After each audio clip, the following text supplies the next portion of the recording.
Okay. Welcome everybody. I am here today with Tom Nelson. Tom Nelson, if for any of you that are new, Tom hosts American Archer on the Outdoor Channel.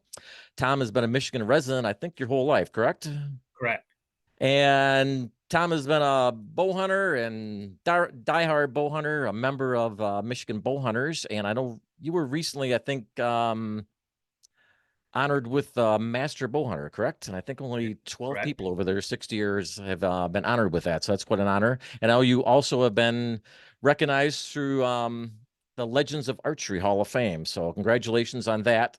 And quite a career you've had in archery. So I thought maybe we'd start out today with, I met you a couple weeks ago. We got a chance to talk up in Grayling for the Fred Bear event. Great event and a lot of great people up there, and just honoring a legend in archery, Yeah, there you and, go. what I call True like a legend. pioneer almost. So thought maybe you could start out. Maybe I know you were talking about your days of Anderson Archery, and I know a lot of people on this page know about Anderson Archery, remember those days, and thought maybe I'll just kind of let you go with some of your history with Anderson Archery, some of your times with Fred Bear, some stories, and we'll kind of go from there. Just make an interesting hour tonight. Sure. Honestly, Dale, I was truly blessed with the way my whole life has evolved. I mean, I've been shooting a bow since I was about 7 years old, and Mhm. thought I knew what I was doing, but I really didn't. I found out later in life. But um, I grew up outside of Grand Ledge, Michigan, and Grand Ledge was the home to Anderson Archery, and Right. and it was one of those places that I would ride my bike into as a youth and loiter in the store there. I just loved hanging out there because they had full mounted polar bears and brown That's bears, a cool. full mounted moose, and all these dioramas of big game and such. And so, Yeah. as a youngster, I'd go in there and just in complete awe and just dream. Someday I hope maybe I could do this and things. And I started reading. Outdoor life and some of that my uncles and my dad would get, Hmm. and always was really, for some reason, I perhaps Anderson Archery had something to play with this, but I was always intrigued with the idea of bow hunting. And for a whole summer, I saved all the money I made mowing lawns and baling hay and such, and saved up enough money and bought a bow. When my Hmm. dad drove me in, I couldn't drive, of course, at that point, and I bought a 58-inch Red Wing Hunter, 45-pound bow, and Cool. some number 7 microflight arrows. And by gosh, I thought You're I'm a ready to bow go. hunter now, And, so I dabbled with it. I shouldn't even say dabble. I was pretty hardcore shooting and trying to figure out how everything worked. Self-taught archer. And when I was a sophomore in high school, one of my teachers came up to me and said, "Hey, Tom, do you shoot a bow?" And I said, "Yeah." And he said, "I thought I heard somebody say you did." And he Hmm. said, "They're looking for um, a part-time, some help out at Anderson Archery," and they called the Okay. school and stuff. And I thought, man, I'm all over that. And Heck so he yeah. set me up. He said, "You go out there after school and check it out." So I did, and I sat down. And at that time, Mike Anderson was running Anderson Archery, and by the time we finished our little interview, he said, "You're hired." And I said, "Great." And I started out just burning paper, sweeping Okay. floors, stocking shelves, Yeah, I think and we all can relate to that. yep.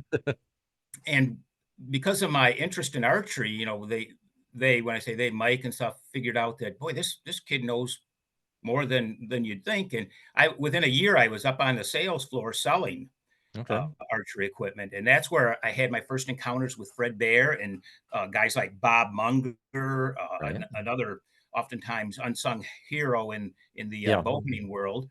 And Fred would come down and be at the store, and to me, I okay, it's Fred Bear, but he was just another bow hunter that came Yeah, in there there. was a time when you And probably wasn't the stigma like today. I mean, where it was just exactly. a guy that you, not really a coworker, but I mean, someone that you knew through work. And one of my jobs after I turned 16 and got my driver's license was on Fridays. I would take the archery van. We had this white van, panel van, and I would drive up to Grayling, Michigan, and pick up our week load of bows, Bear Grizzlies, Super Kodiaks, whatever we needed. That's And cool. oftentimes the order wasn't ready yet. So I would loiter up there, and Fred always was around. And he was such a great ambassador to the whole sport. But Yeah.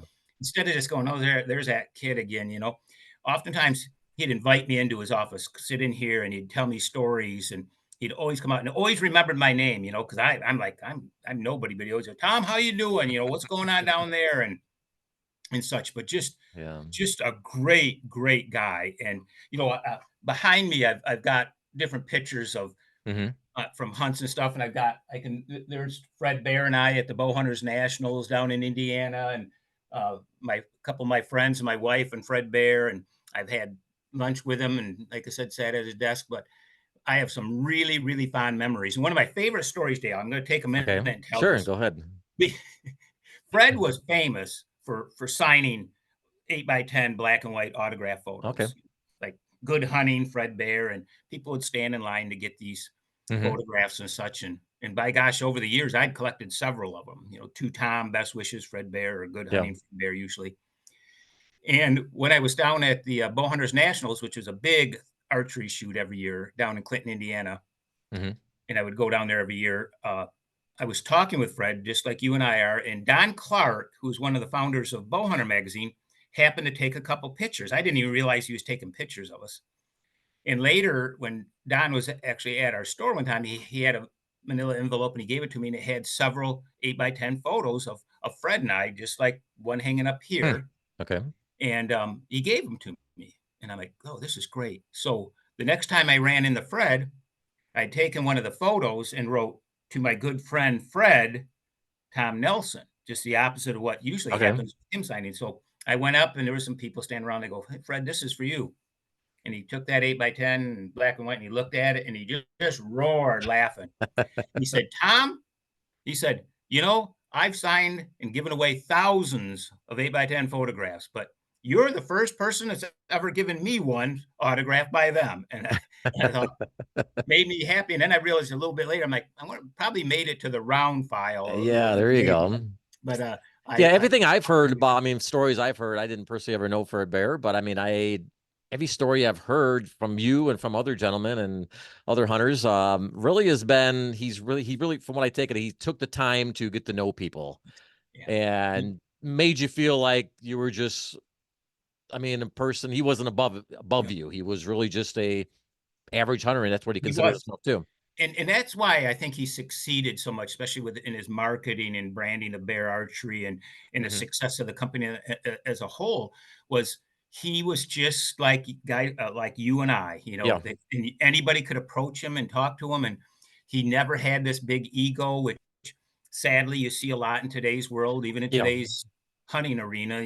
There's certain guys that and gals that it is Yeah. what it is. And Fred was never ever like that. Just Yeah. super polite, a true Yeah, gentleman. I've always gotten that from every story I've always heard. I've always picked up on that, and I know I was at the Fred Bear event that weekend. They were talking, or one of the gentlemen was talking about how he would pick up some kids and go down the orphanage, and Yep.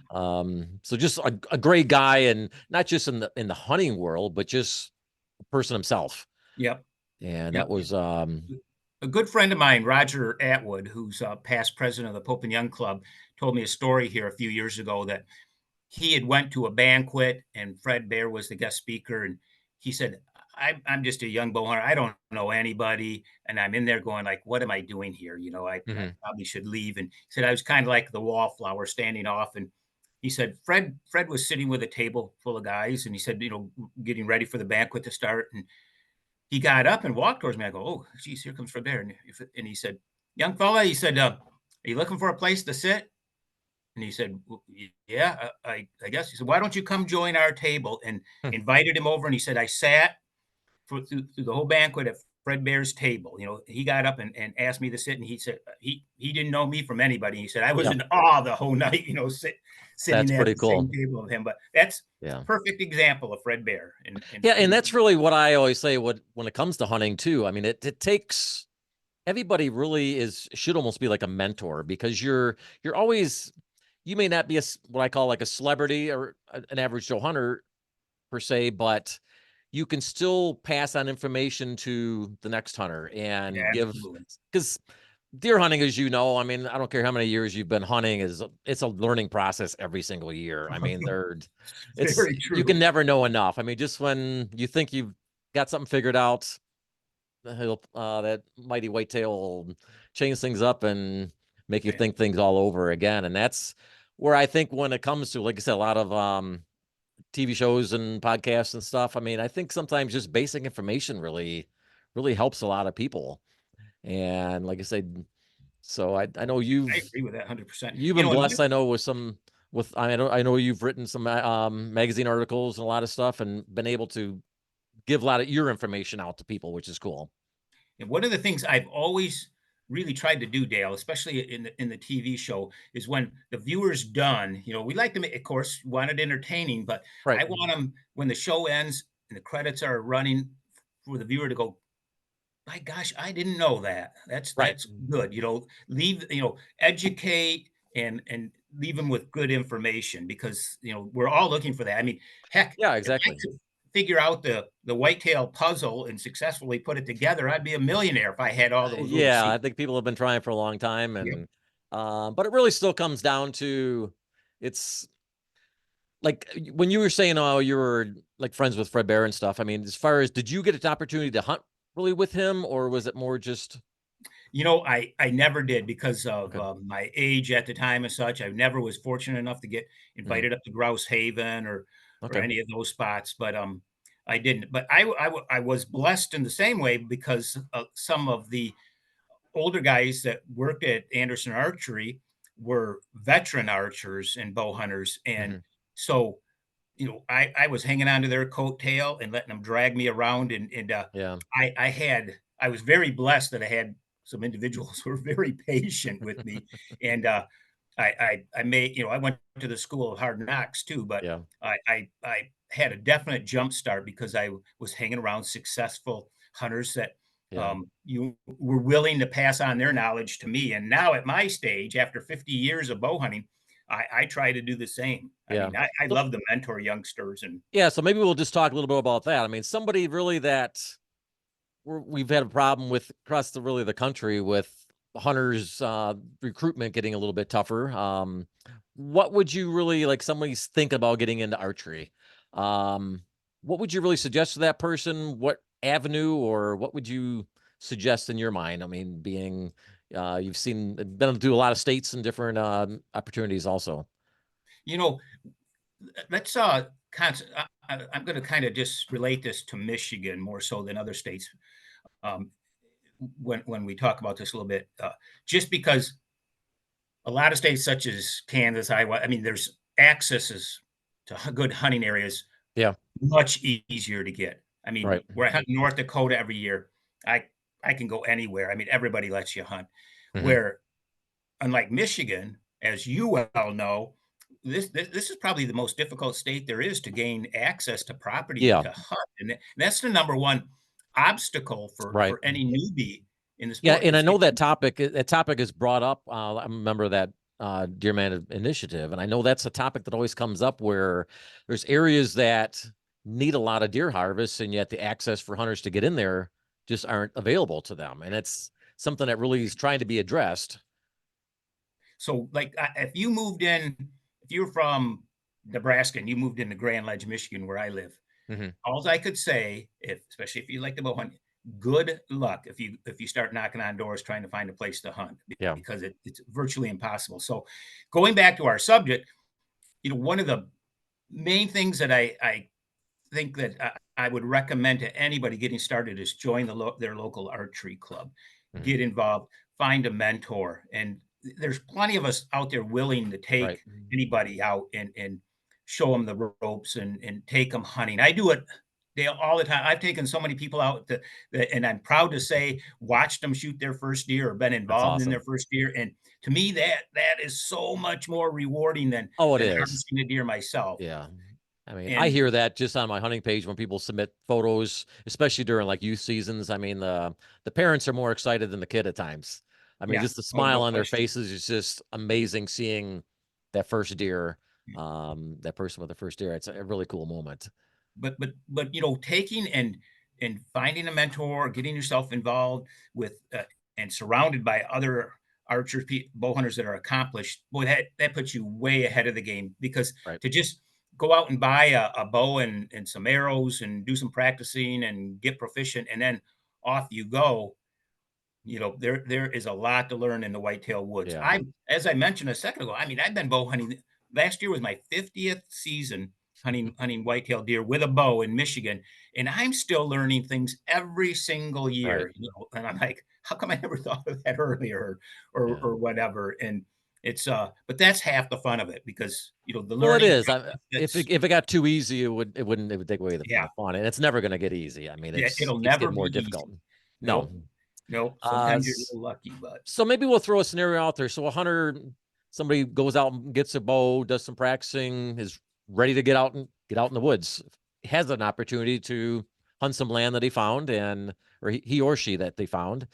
Um, how would you, especially like this time of year now, what type of scouting would you recommend doing this time of year, right around this April when spring, what should a this hunter really be looking for right now? to me, Dale, this is my favorite time of year to scout. You're not disrupting the deer herd, Mhm. not spooking deer. And for the most part, in March and April, the Michigan deer woods looks just like it did last October and Right. November. The leaves are down, the trails show up really well. You can tell where the deer are moving, where they're not, Mhm. and take advantage of that. Clear your shooting lanes now, pick Right. tree stand sites. Best possible time of year to be out there scouting. And unbelievably, so a lot of people don't take advantage of it. Right. But this is when my wife Beth is a avid bow hunter, and she's my hunting partner. We hunt together all over That's cool. and often, and she agrees. She loves to shed hunt, and this is Okay. when we're out there, and we're blessed. We have a nice chunk of property that we own that we hunt and such, Mhm. and but we're out there every year looking to see if anything's changed, if crop rotation, if the deer are over here moving, and I'm a guy, I take notes all the time. I've always got a pen in my Okay. deer notebook, and I'm writing, okay, such and such, like the split oak was slow this year. There were no acorns, or the deer are moving along the west fence more than they've ever had. And I review those notes. I look at them. I take them all. I write down the weather conditions each day, where I hunted, what I saw, Okay. and I review those this time of year too. And I'm like, okay, I need to move that stand, 100 yards to the west or whatever. Mhm. And this is a time of year I try to get all that done way in advance. I think one of the biggest mistakes that bow hunters make is going out, making those corrections just prior to bow season or during bow season or the week Right. before, disrupting the whitetail woods and stuff, not doing it in advance. You do more harm stomping around out there the week before bow season, hanging stands and such, than you can imagine. Mhm. That's when you actually should stay out of the woods. Not even, I call it holding a surprise party for the deer. When I go into this stand or that stand, it's like that first sit or two is going to be your best bet as far as success out of there. And Right. so stay out of there, and mark those spots. If you have success, you're seeing deer here, remember those spots and go back to them. Mhm. And in the same breath, I will say that probably the most mortal sin that I see bow hunters make is over hunting a stand, going back to it. Oh Right. gosh, I saw a nice buck there yesterday, day after day, and in turn, letting whitetails pattern you, which they definitely do, instead of rotating or giving stands a break. And I call it tree stand burnout, like a lot of hunters Right. call it tree stand Yeah, I burnout. think And sometimes I've heard that term where they say you can't shoot them from the couch, which I agree with that. But on the other hand, sometimes you can do more harm oh, for hunting a sure. stand than if the conditions aren't right. Sometimes Yeah. you're better off maybe sitting on the couch if you don't have another option Yeah. And for a Dale, you stand. don't have to have, let's say a lot of guys go, well, I only have a, 20-acre piece or 40-acre piece that I'm hunting. I don't have any option. I've got to go sit in that same stand. No, you don't. Put Yeah. another one 100 yards away. I mean, that's Yeah. all it takes. Just use a different approach and a different exit strategy each time. But just give that particular stand a break. I seldom hunt a stand, very seldom hunt a stand 2 days in a row, Okay. and I usually try to give them a 3-4 day break. And Yeah. Yeah, because I know a lot of people do have these smaller parcels now, and I don't know maybe absolutely, yeah, right. So, and that, like you said, you can be very productive on some of these small parcels if they're hunted correctly. exactly And right. And again, you don't have to move your stand a half mile away. You can have a tree stand, like as I mentioned, another stand 100 yards away Right. that you hunt, and Hmm. just again just to give it a break. But I think over hunting stands, is as I said, in my opinion, probably the biggest hunting sin that I see hunters make. Right. Now, considering somebody, I mean, what type of changes are you going to make with stand locations when it comes to early in the season compared to more when we Oh, get closer into the rut? yeah, Different scenarios, different types of hunting that you're going to go absolutely. through. Yep. So if somebody's going to go out October 1st, they want to go hunt, weather's a little bit warmer usually. What type of stand location are you looking for? Well, but by the time I decide where I'm going to go come October 1st, Are you, well, you, right. yep, I put some time in as far as long range scouting, which means sitting in my air conditioned truck with a pair of 10 by 50 optics and watching where they're approaching this food plot or field and such, and have a pretty good idea. So I hunt a lot of especially the first couple of weeks. I'll hunt travel routes to and from feed areas where they're coming out. More edge hunting, which I don't do a lot of later on at all, but Mhm. in the early season, I'll do some edge hunting. And another thing that's often neglected, but is something you don't want to neglect, is hunting water sources. Deer have to water, and Right. generally have to water twice a day. And depending on your property, your section that you're hunting, if there's a creek there, a pond, something that where they're watering on those early October days when it's 70, 80 degrees, Right. once that whitetail gets out of his bed, one of the first things they're going to head for is a water source to get a drink. I've Yeah. got a couple of man-made That's little what I was just going to ask. And a lot of people talk about the man-made ones. yes, If someone's thinking about doing that, where would you situate that? Where would be a good situation, a good spot to put that man-made water hole? relatively close, but not too close to the bedding area. So one of the first things they do, is hit that water hole, but they want to feel pretty well protected moving into it. Hmm. To have them approach in the daylight, you want it in some pretty good cover. And it doesn't, again, it doesn't have to be a large water source. One of my, um, I'll tell you one of my little secrets. I took one of um, a kid's plastic swimming pool, this Okay. blue plastic swimming pool, Hmm. and I got it for like 50 cents at a garage sale. And I Yeah, I've took heard and some pretty creative ideas that people do for water holes like dug that. a hole Right. and I sunk it down to it and I put a thin layer of dirt on the bottom of it. And I've got it sloped so it does collect the rainwater, but I've had to, especially um, was it last 2 years ago when it was pretty dry in late September, but I hauled water to it. I mean, to keep it filled up. Okay. And it was pretty productive. But remember that like where I had this, there was water, but the nearest water was probably they're a good mile away. So I had the only water source actually in that mile square that I was Okay. hunting. Okay. But it was very productive the first Right. couple weeks. So Very you're productive. talking, if you're going to do that, though, put a little bit closer to their bedding area.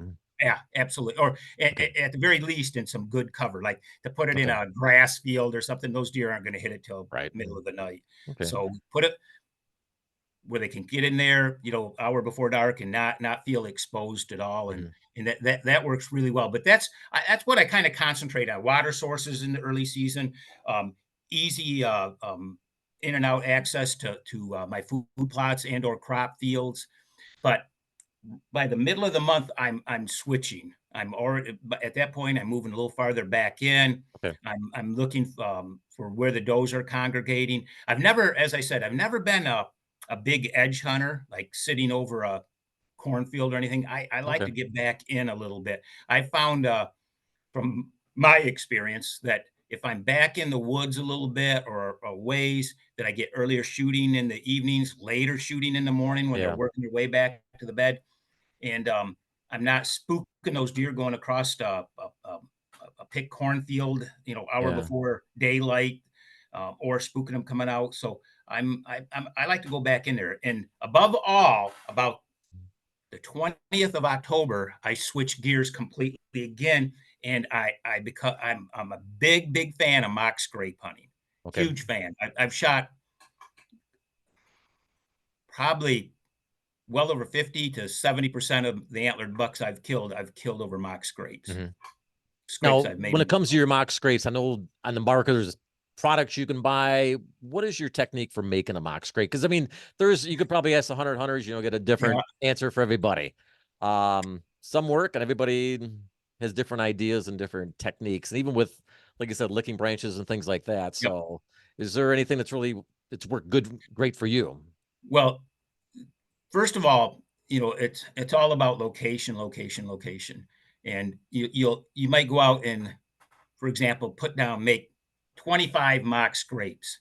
Maybe 5 of them will get taken over by a buck and become active. Some they ignore completely and such. But it has to do that overhanging branch, as you mentioned, big key, Right. big key. And oftentimes I like to use vines.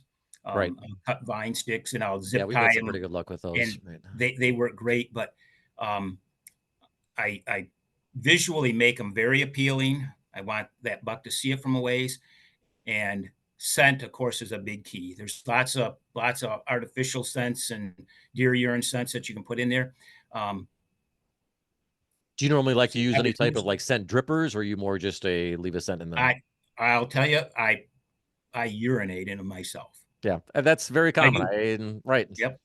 Well, I've had years ago that was a big hot extremely. topic. Well, geez, what are you doing now? It's not a problem at all. Yeah.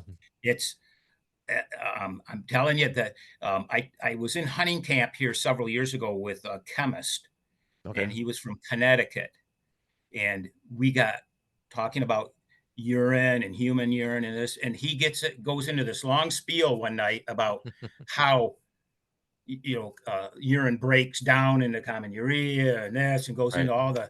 He said within 20 minutes you can't define the difference between this and such, and he said, I have no problem. I've killed umpteen dozen bucks just urinating out of stain. So and I at that by then I had already been urinating in Okay. my mock scrapes with good success, and that just, I guess, kind of confirmed what I was doing was right, Yeah. because I was back then, Dale, I wouldn't tell people I was doing. I'm like, they're gonna think I'm nuts, so I'm just gonna keep my mouth Yeah. shut. But Yeah. I think it's more common now than it it used to is. be. Yeah. Definitely, it's more talked about than. Yeah. And like you And said, he was saying it was like 20 minutes. I mean, so literally by time you even get to your right. to your tree stand or set in, the deer don't know any Yep. difference. So But I go in there and I leave a hoof print mark. I've got a deer hoof. I'll make it look exactly like okay. a buck scrape should. I do use sometimes some interdigital gland scent on there if I have time. But again, I think location, the overhanging branch, and remember the ones that are taken over, because I have one mock scrape, Dale. I'm not kidding you. I bet I've had it there for 20 years, Yeah. and I go back, and every year it's active. And Right. I don't know how many bucks I've killed off of that, but and I blame it mostly on location, or Yeah. credit it to the Yeah. location, because it is in a great intersection.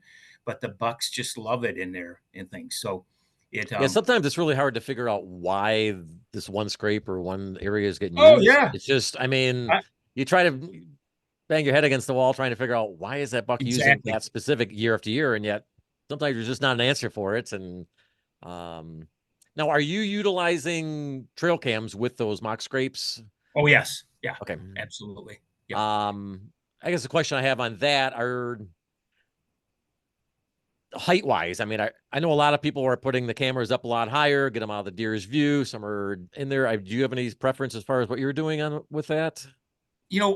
I don't put them right on top. I always keep them a ways away, um, just so the picture might not be as good as if you had it up there, Yeah. within 5 yards or something. But Yeah, you're really just trying to just see what activities you're getting. yes, Right. exactly. And I've gotten a little more creative the last few years, and have actually put them up in the tree at an angle facing down, which I've had some makes it a pretty good little, luck with that. yeah, a Yeah. little more difficult, when you want to, if Yeah. you're not using a It cell seems like I camera. don't get as many deer that look right at the camera. Well, yeah, I A lot of agree. times you'll get one picture after another, a deer is staring right. I mean, they're Yep, looking right at it. yep. Not that you can That 100% helps. fool it, but I mean, anything you can try to do, whether you're trying to camouflage the camera a little bit, but And mainly, like And you said, scent is a big thing, trying to keep your scent off of it. exactly, and it's just a neat picture when it's up above, and you're getting a picture of that buck or doe or any of Right. them from down below there, and such. And I've also something else in just the last few years I've been doing is putting a couple cameras out at the same location. It's amazing how many deer you miss Right. from your camera that you don't even realize are in there that the other camera gets a photo of and Right. such. But to me, trail cameras are a great asset. They're I don't think it's cheating at all because it's No. not like it's shooting you, helping you get your deer, but it gives you a great idea of what's in your area. Um, you know what time they're traveling through, quality of bucks, how many deer, and such. And um, I always want to position myself come the November rut where the vast majority of the does are hanging out. Right. And I, I I don't care if I've only had one buck picture there all year, but if I'm getting 20 photos Right. of antlerless deer there a day, Right. that's where I'm going to be come November 4th or Right. whatever, or Halloween, because that's where the bucks are going to gravitate towards. Hmm. Shift a little bit as far as now, a lot of people are hunting state land. I'm not sure how much time or over the years, how much like state land you've hunted. I know there's differences. I mean, where you're limited on the things you can do as a hunter on state land. Um, any specifics that you could really elaborate on for somebody that's hunting that it doesn't have the chance to hunt private property? Sure. It's interesting. I cut my teeth hunting state land Hmm. in northern Michigan, southern Michigan. For a long time, that was my only option. As a matter of fact, I fell in with a group of veteran hunters that hunted state land and did it the old style and hunted out of camped in Right. tents and stuff in northern Michigan. And those are some of my fondest Yeah, memories those of are some deer great camp memories. or hunting up there. So anybody that's hunted state land for whitetails realizes it's a difficult task, Right. and to learn to and be if you're successful on state land, by gosh, you're way ahead of the game. You can walk Right. into any venue, whitetail venue, and be successful because Right. it's difficult. But one of the things that we started doing as time progressed was trying to get farther back in than anybody else, Right. utilizing a boat to go down, down the river to, I'm thinking of this one chunk of state land we hunted where we would float down in the dark, get out, at our different locations Mhm. and get way in farther than anybody else. And then later on, I actually had great success. Instead of going way back in, I was hunting sometimes 100 yards from the gravel road and stuff and having even better luck just because everybody else was going way Everybody was back. going, exactly. I've heard that too. And it's and those deer were just going into the state land oftentimes to bed and such, and then coming right off. So I would hunt that zone maybe 100, 200 yards into state land from the edge of private land, and was very successful for years doing that. And Mhm. one of my good bow hunting buddies to this day still utilizes that. He's a big edge hunter, and he's just in again hunting just inside the state land, but hunting the trails coming in and out that are going on to private. So and has had Would you phenomenal. recommend? I mean, I know that's a good thing to do. I mean, as far as somebody that's in a pressure area like that with a lot of people, I think it's very beneficial to do an all day sit. Wouldn't you agree Oh, with that? Where a lot of people are heading back in, tired of sitting or getting cold or yep. something. Longer you can sit, the better you're going to improve your odds throughout No, the whole that's day. very sage advice right there because that's a fact. Come 10, 11 o'clock, most of the guys are going to go in, sit in their Right. pickup and eat a sandwich or take a little snooze. And that's just doing nothing but moving deer. And, Yeah. and if you put the effort in to get back in there, by gosh, and I've done this lots of times, like, okay, I got to get out of here. So I'll climb down from my stand, even if it's to eat a sandwich at the base of the tree or walk 50 Right. yards, relieve myself, stretch out, then eat lunch and then just get back in there. Even a 20-minute break like Right. that. Here, this is probably 3, 4 years ago. I that came into play where I'm sitting in my stand with a cameraman at this point, and I told him I said I can't sit up here anymore. I got to get down, and it was like maybe noonish. I can't remember exactly. We climbed down, walked like 50, 60 yards just to walk. We sat down. I even remember my sandwich. It was a bologna sandwich with mustard. We ate that, and he was kind of like my cameraman, really enjoying the break and stuff. And I go, we really should, it's November. We really should go climb back up in that tree. We've been down for 20 minutes. We got up in there. We weren't there 10, 15 minutes max.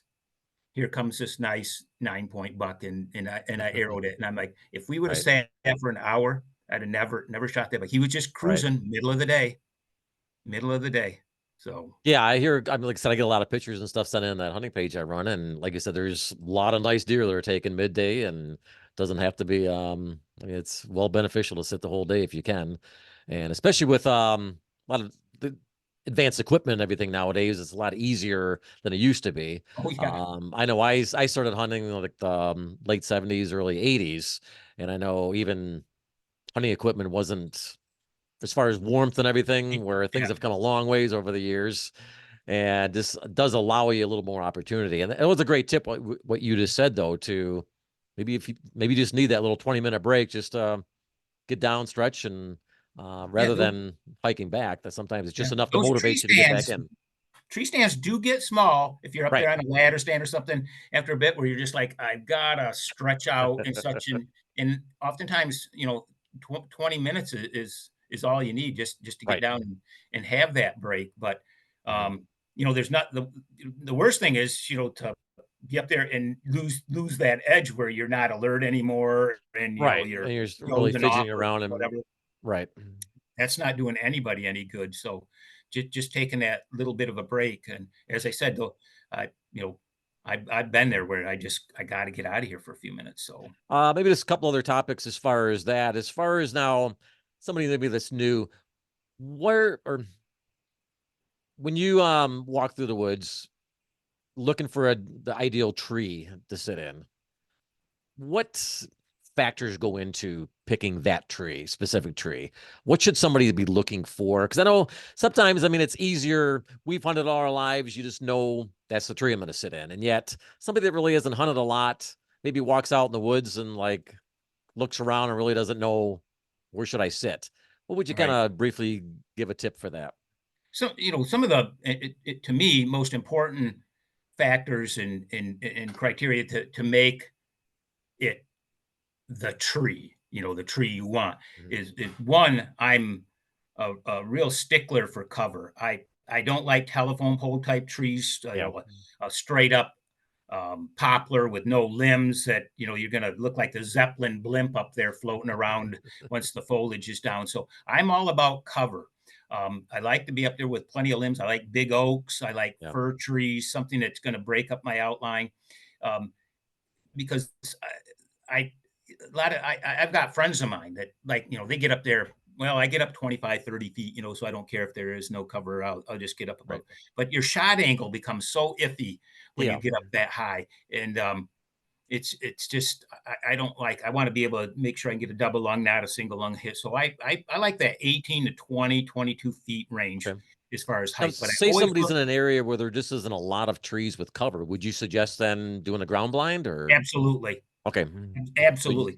I was a big, I was a, uh, I guess a naysayer when it came to pop up blinds and stuff. I thought, oh, there's no Michigan whitetail is going to put up with yeah. that. But they've come a long way, and if you have them up in advance, Right. I've got as I mentioned, my wife hunts. I've got nephews now hunting, granddaughters. My daughter hunts, so I'm utilizing on our place, on our farm, more ground blinds than we ever have. Mhm. And they're safe. I don't have to worry about anybody falling out. Right. And they're comfortable. You can spend more time in there if it's windy, the Mhm. weather conditions and such. But deer do adapt to them. And Right. and again, I was probably the biggest naysayer about them when they first come out. You're never going to kill a good buck out of one of these Right. ground blinds. I've done it myself, and we utilize a lot of them. But the key is brushing them in, putting them up well in advance, because to Right. this day it is hard. If you're on state land, you got to haul that blind in there and popping it up, Right. especially with a bow. Gun's different, but pop up a pop up blind on state land and hope to get a buck or doe or anything in close enough. Well, Mhm. that can be a little tough, but Right. don't don't ever think that you shouldn't have a ground blind in your archery arsenal. I mean, it's Right. a key piece of equipment. Okay. And then let's elaborate a little bit on, once again, new hunter, maybe just shot their first deer. Okay, they're in the tree stand, make a good shot, deer bolts off. What at that moment should this hunter do now? I mean, brand new hunter, Yep. never shot a deer before, made a great shot, deer bolts off. Great question, Dale. You're sitting in your tree stand right now, Tom. What goes through your mind and what is your next step? The first thing I do is mark, okay, he just went past that maple tree just 10 yards to the left of it. That's the last place I saw him. That's mark that spot. Remember that.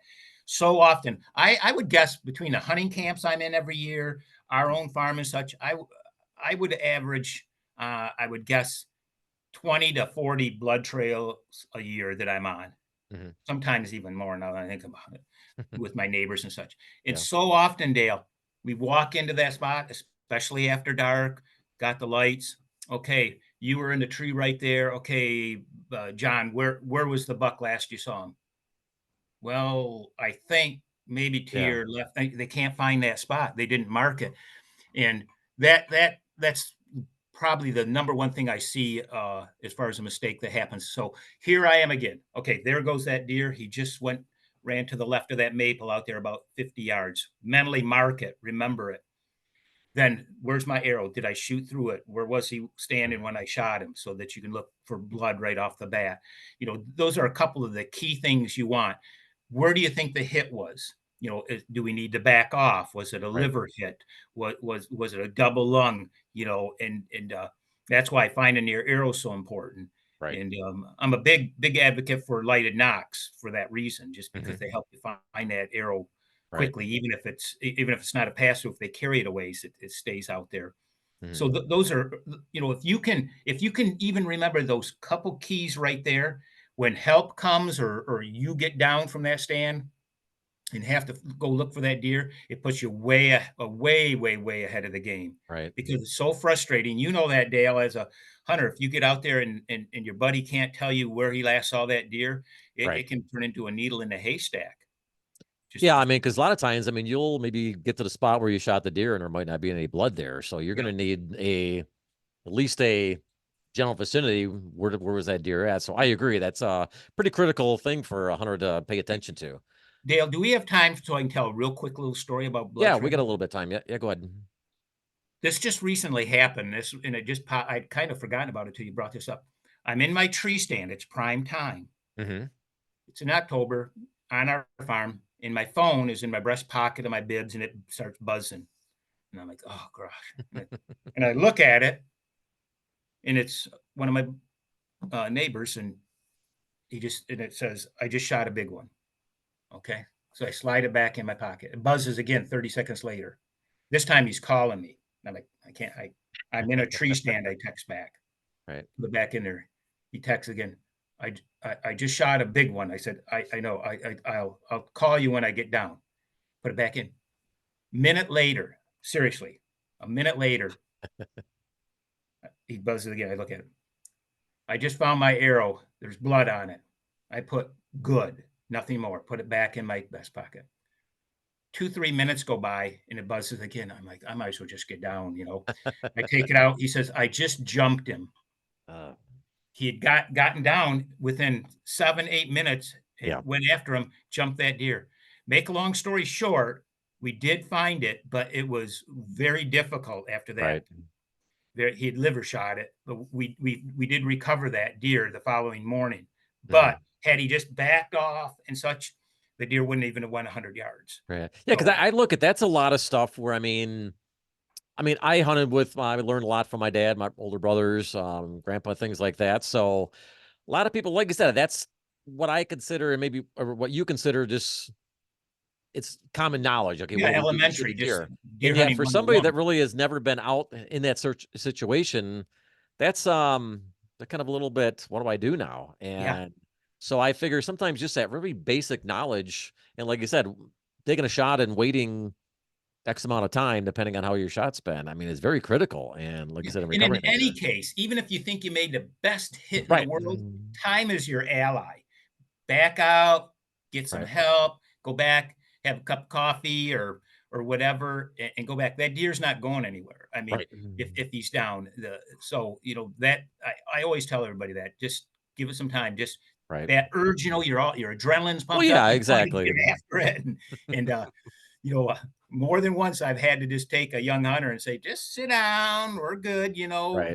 Drink this pop or whatever, and Right. we'll, Yeah, we'll I mean, we've all been through that. It's very difficult to do. I mean, yes." your adrenaline's pumping and I mean, you want to get that deer and yet you just And got to so back off, like you often, said. Dale, where they claim they hit it and where the arrow actually did, or Right. the bullet is oftentimes two different things. So Right. So always a whether, mistake. like you said, either way, good idea just to back off, wait, and give that deer some time to expire. And that's the great information. Um, maybe how about real quick? We're gonna run this real late, but turkey season's coming up. Oh yes. If you could give one tip to a turkey hunter that's gonna, in your years of experience turkey hunting, what would you give that person? Be patient. One of the things that all hunters, it seems like, especially younger novice ones, want instant gratification. Want to go out there and make a couple squawks on that box call and hear hear that response right away, and have that classic hunt they see on TV. Here come the big Tom strutting in, and Yeah. pull that trigger, and you're walking home with a 10-inch beard. Um, but I bow hunt them. I'm a big fan of bow hunting turkeys, and I'm already getting geeked up for it. And matter of fact, I was out today getting permission on a farm down the road from ours, and that he's had a lot of turkeys there all winter, and making sure I could hunt it this spring, which he was Mhm. gracious enough to say yes. But when I'm out there, if there's birds in the area, sit tight. Yeah. This moving every, okay, nothing happened. It's like varmint calling. You got to sit there for a bit. You can't Right. just, okay, 10 minutes, nothing's happening. I'm on the go. But be patient. Don't call too loudly. Don't call too often. Everybody wants to play with their box calls or Right. sleep calls, diaphragms, and I can tell honestly, instantly almost, if when I hear some yelps in the woods and stuff, if it's a human or a live turkey, just by the Mhm. volume, um, how much they're calling, etc. But be patient, Yeah. call sporadically, sit there. If there's birds in your area, sit there all day, as long as you Yeah. can. I hunt all day. When I leave, Yeah. to hunt turkeys in the morning, I'm out there. I don't come in till I'm done, Yeah, I was talking to one of your friends recently, Tom Morang, Yes, bow Tom. hunters, right? Yes, And I great know guy. he's getting pretty pumped up. I know he's really loves his turkey hunting, and um, I know he had told me that a lot of his best successes really came a little bit later in the morning. I know everyone always says get out there daybreak, which I mean you should be, but I know I mean that's pretty much what you just said. I mean that bird can come by any time of the day. And what happens, Dale, those toms, they're going to a hen. They're probably even roosting with hens. So Right. they come down or go to those hens, and they hang out with them, hopefully successfully breeding. Hen goes to nest by 10 o'clock, 11 at the latest, and those toms are done. Okay, Yeah. I don't have a girlfriend now. But they're still active, and so they're looking. If you're out there still at noon or 2 o'clock in the afternoon, sporadically calling, Right. that lovesick Tom's going to come in. I have probably arrowed more. Yeah, I dare say that. I bet I've arrowed more birds in the afternoon than I have in the morning. Okay. I truly have. So it basically pays to sit and be patient once Yep. again. And one other thing, afternoon birds are much quieter.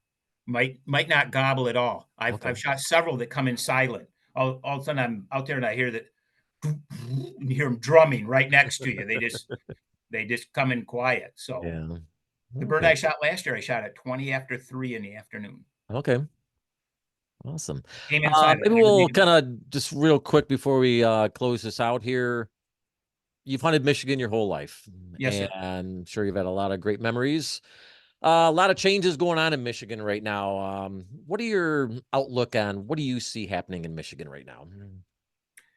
Well, you hear Just all this general, I scuttle guess. Yeah. about the doe situation, that we've got to kill more does, and do we need to extend the season, or how do we go about this? And we started out talking about access Mhm. to, Right. to land to hunt. I look at our area around here; it's so split up now into people owning 10 acres here, 5 acres there, Yeah. and they won't let anybody hunt, and they're becoming little sanctuaries for deer. And I would like to see somehow the DNR, our state government, um, give some sort of incentive to landowners to give access to Right. hunters.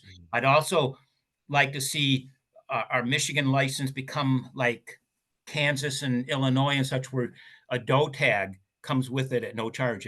Even if we have to up the buck tag by $5 or something, Right. so that when you get your deer license and you're a buck hunter, you still have that doe tag. I think that would encourage hunters to take an antlerless deer. Right. But it's all going to come down to I don't think changing season dates. I don't think increasing seasons are going to do any good. I really think it's going to come down to just having more access and making it more affordable. I have less.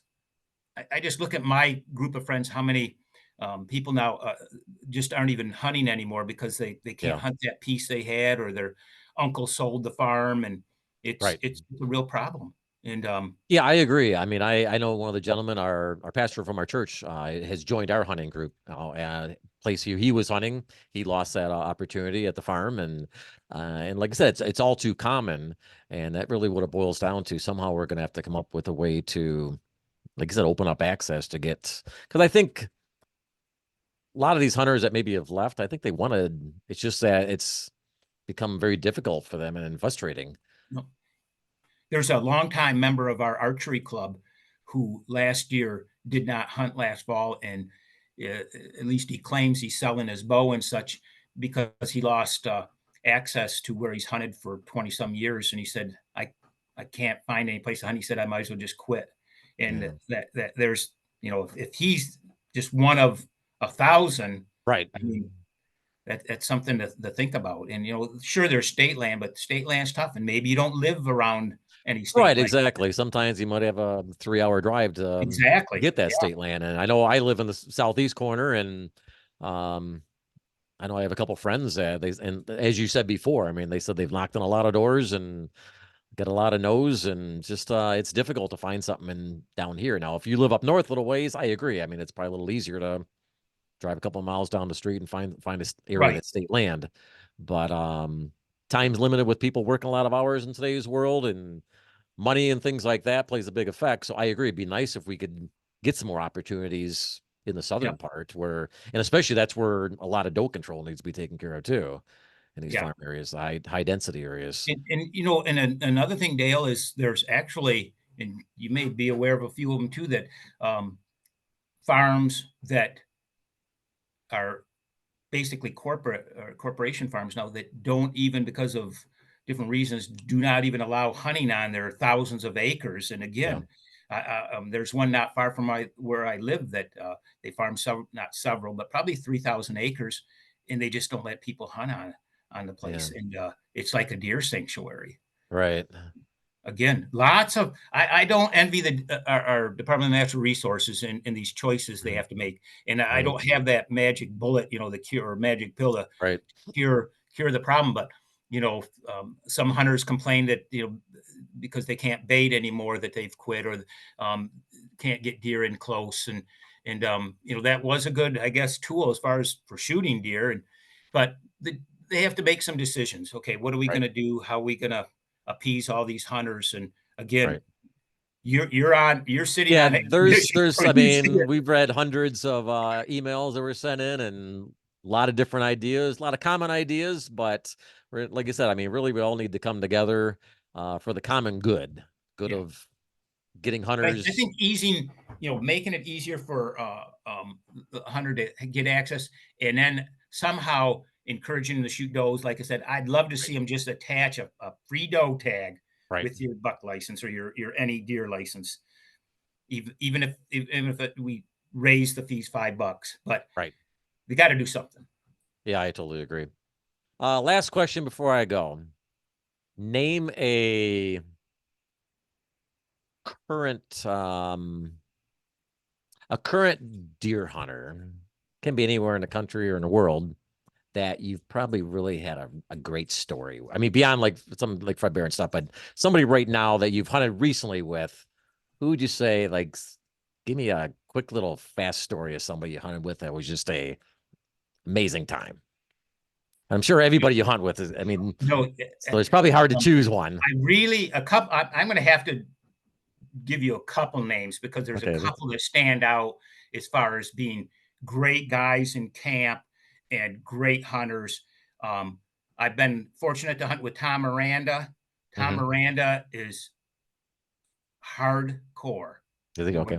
He's the real deal, and that's why he's so successful. And he's Right. a great guy to share camp with. He's just like anybody else, and I can easily say I've been with some other so-called archery celebrities, bow hunting Right. celebrities that I was one and done. I wouldn't share a campfire with them again. And Yeah.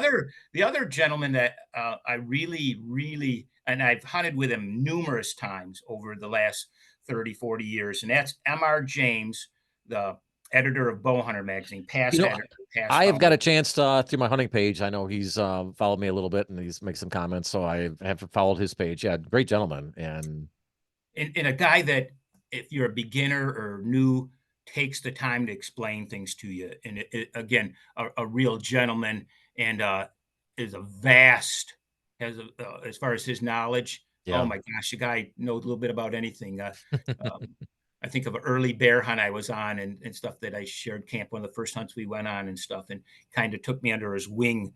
This right. was 20 some years ago. And again, I appreciate everything that guy did and has done for me. He's one of Yeah. my favorite bow hunters Awesome. out there. He truly is.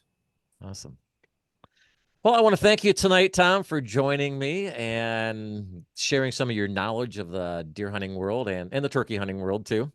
It's always great to learn something new, and I hope everybody watching this is going to pick something up out of it. I know I've learned some tonight from you, and I always am going to welcome you back. I appreciate it. I I had enjoyed it. I'll be up. I'm not sure if you're planning on attending, but we're going to be up in Grayling for the Fred Bear unveiling of their statue in September. So if you're going to be up I there, will be there. maybe we'll see them. I think I had heard that Ted Nugent's going to be there. I think you're friends with him, and so that should be a good time up there. And great honor to the great Fred Bear, and look forward to seeing you up there again. I But want to leave you with one thought, sure, one comment for the listeners out there. sure, As a guy that's hunted whitetails in like 27 states and okay, all over, if you can take any deer in the state of Michigan, I don't care if it's a doe, 2-point buck, whatever, you can go to any of these big buck states like Iowa and Kansas and kill the biggest buck of your life, because the hardest state yeah, as far as hunting whitetails, in my opinion, is Michigan, without a doubt. So if you've taken a deer with a bow gun in Michigan, you're an accomplished hunter. And again, you could waltz into any of these other big buck states and do well. So my hat's off to all of you successful Michigan awesome. bow hunters and gun hunters. Thank you for those words. Well, thank you once again, Tom. I appreciate it. I had a great time tonight talking to you and look forward to talking to you again. And I'm going to wish you the best in your future hunts. Are you off to Appreciate it. anywhere the coming weeks? Going to Saskatchewan here this spring for my Okay. annual pilgrimage up there, hunting black bears and doing some fishing. And this Saturday I'll be over at the Michigan Bow Hunters Spring Banquet Okay. being held this weekend. So Mhm. I'm busy all the time, and I love it. As Awesome. long as it has That's something to do awesome. with hunting And like and I said, if fishing, you guys are watching out here, check out Tom's show on the please. Outdoor Channel. What is Yes, sir. that's on Sundays, correct? I believe. Yep. Okay, Around check 3 out days a Outdoor week Channel. on the Outdoor Channel. Yes, sir. American Outdoor or American Archer, and check out Michigan Bow Hunters. Great organization there. Does a lot of good for bow hunters throughout Michigan. And thank you very much once again, Tom. No, my privilege. I appreciate it. Thank you, Thank you. Dale, for the opportunity. Thank you very much. Have a nice evening, and we'll talk to you soon. There, I'm gonna go ahead and turn my Good. Thanks, Dale. I appreciate the opportunity.